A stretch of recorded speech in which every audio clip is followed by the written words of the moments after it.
2만 천여 명으로 추정되는 대구 고립 은둔 청년들의 삶, 어제 집중 보도해드렸는데요.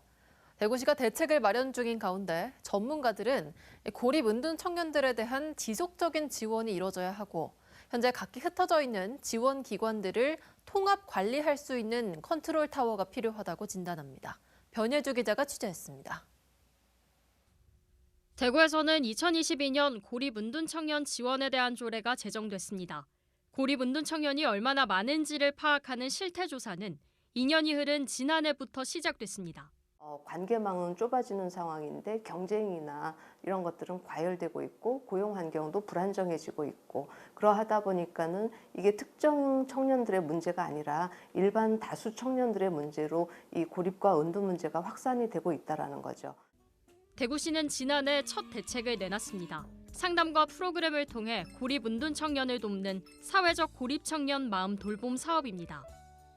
주민 참여 예산으로 1억 원을 들였는데 사업에 참여한 청년들은 고립 경향이 줄고 심리적 안정감은 늘어난 걸로 분석됐습니다. 하지만 고립 은둔 청년 문제를 해소하기 위한 전문가와 예산은 턱없이 부족합니다. 사업을 맡은 청년센터의 전담 인력은 1명뿐이고 올해 편성된 예산은 1억 원입니다. 올해 1월과 2월 사업은 사실상 멈춘 상태입니다.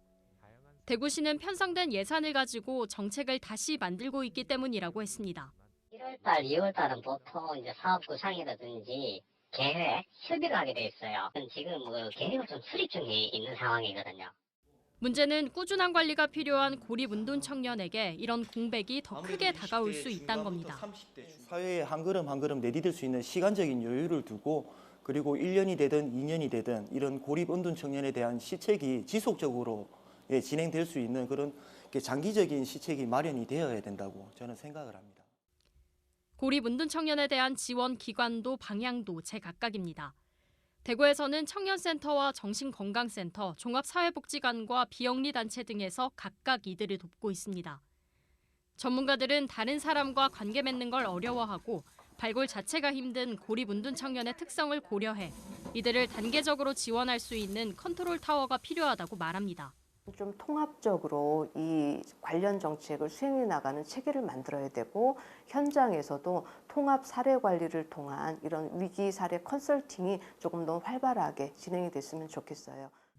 또 정책적인 성과보다 한 명의 청년이 고립 은둔 상태에서 벗어날 수 있도록 도와야 한다고 강조했습니다. MBC 뉴스 변예주입니다.